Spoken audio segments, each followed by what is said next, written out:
Hi hello welcome to mixed talks. Neeraj Pandey create చేసిన ఖాకీ the Bengal chapter web సిరీస్ను నెట్ఫ్లిక్స్లో చూశాను. 7 ఎపిసోడ్లు ఉన్నాయి. ఒక్కో ఎపిసోడ్ యావరేజ్గా 45 నిమిషాలు ఉంది. 2022 సంవత్సరంలో వచ్చిన ఖాకీ ద బీహార్ చాప్టర్ను కూడా రీసెంట్గా చూశాం. ఆ బీహార్ చాప్టర్ మాత్రం ఎక్సలెంట్గా ఉంది.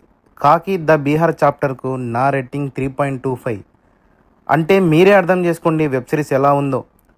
ఇదొక క్రైమ్ ఇన్వెస్టిగేషన్ థ్రిల్లర్. ఎవరైనా చూడకుంటే నెట్ఫ్లిక్స్లో అవైలబుల్లో ఉంది. చూసి ఎలా ఉందో కామెంట్స్ రూపంలో, లైక్స్ రూపంలో తెలియచేయండి. Khakee the Bengal chapter first season రేంజ్లో ఉందా, ఆ సీజన్ దాటి వెబ్ సిరీస్ ఉందా తెలుసుకోవాలంటే రివ్యూలోకి వెళ్దాం.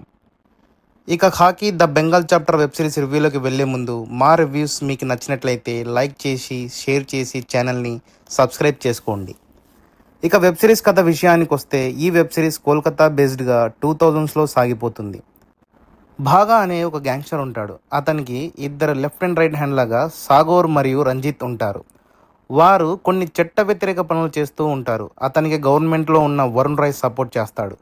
నివేదిత అనే ప్రతిపక్ష నాయకురాలి విమర్శల వల్ల ఈ చట్ట వ్యతిరేక పనులను ఆపడానికి సప్తర్షి అనే ఒక పోలీస్ ఆఫీసర్ నియమిస్తారు.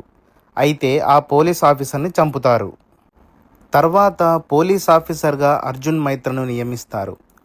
పోలీస్ ఆఫీసర్ని ఎవరు హత్య చేశారు, ఎందుకు హత్య చేశారు, చేసిన వారిని అర్జున్ మైత్ర ఏమి చేశాడు, గ్యాంగ్స్టర్ భాగాను ఎవరు చంపుతారు, సాగోర్ మరియు రంజిత్ల కార్యకలాపాలు ఏమిటి అనే వాటిపై ఈ వెబ్ సిరీస్ తీయడం జరిగింది.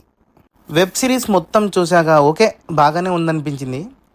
సిరీస్ కోసం కంటెంట్ క్రియేటర్ నీరజ్ పాండే బాగా క్రియేట్ చేశాడు. స్టోరీని కూడా బాగా రాసుకున్నాడు. వెబ్ సిరీస్ను రియాలిటీకి దగ్గరగా చూపించాడు. ముఖ్యంగా గ్యాంగ్స్టర్లు మరియు పొలిటికల్ లీడర్స్ మధ్య గల సంబంధాలు, గ్యాంగ్స్టర్స్ని పొలిటికల్ లీడర్స్ ఎలా వాడుకుంటారు అనే విషయం కూడా బాగా చూపించారు. గ్యాంగ్స్టర్లలో విభేదాలు ఎలా ఏర్పడతాయి, అవి ఏ స్థాయికి చేరుకుంటాయి అనే విషయాలు కూడా. ముళ్ళును ముళ్ళుతోనే తీయాలి అని హీరో జీత్ గ్యాంగ్స్టర్ల మధ్య డిఫరెన్సెస్ క్రియేట్ చేయడం వంటివి ఇంట్రెస్టింగ్గా ఉన్నాయి. క్లైమాక్స్ అయితే ఒక ఆడియన్గా ఏం ఆశిస్తామో అదే విధంగా జరిగిపోతుంది. Gangster activities, crime, political activities, ఇన్వెస్టిగేషన్లను మిక్స్ చేశాడు. ఒక సస్పెన్స్ను మనం చివరి వరకు గెస్ చేయలేం. స్క్రీన్ ప్లే చాలా గ్రిప్పింగ్గా ఉంది. 2000 సంవత్సరానికి తగినట్టుగా వెబ్ సిరీస్ని తీశారు. సినిమాటోగ్రఫీ బాగుంది. మనం అప్పటి కోల్కతాలో ఉన్నామా అన్న ఫీలింగ్ కలిగిస్తుంది. ఇక పర్ఫార్మెన్స్ విషయానికి వస్తే అందరికన్నా వరుణ్ రాయ్గా నటించిన ప్రొసెన్జిత్ చటర్జీ పొలిటీషియన్గా జీవించాడనొచ్చు. ఆ లెవెల్లో తన పర్ఫార్మెన్స్ ఉంది. ప్రతిపక్ష నాయకురాలు నివేదితగా చిత్రాంగద సింగ్ ఆ పాత్రకు బాగా యాప్ట్ అయ్యారు. అర్జున్ మైత్రాగా చేసిన జీత్ అనే బెంగాలీ యాక్టర్ జస్ట్ ఓకే అని నాకు అనిపించింది. మిగతా వారు కూడా వాళ్ళ పాత్రల మేరకు ఓకే. ఇక మైనస్ విషయాలకు వస్తే కొన్ని ఎపిసోడ్లు స్లోగా సాగిపోతాయి, ల్యాగ్ అనిపించింది. కొన్ని సీన్స్ ఎడిటింగ్ చేసి ఉంటే బాగుండు.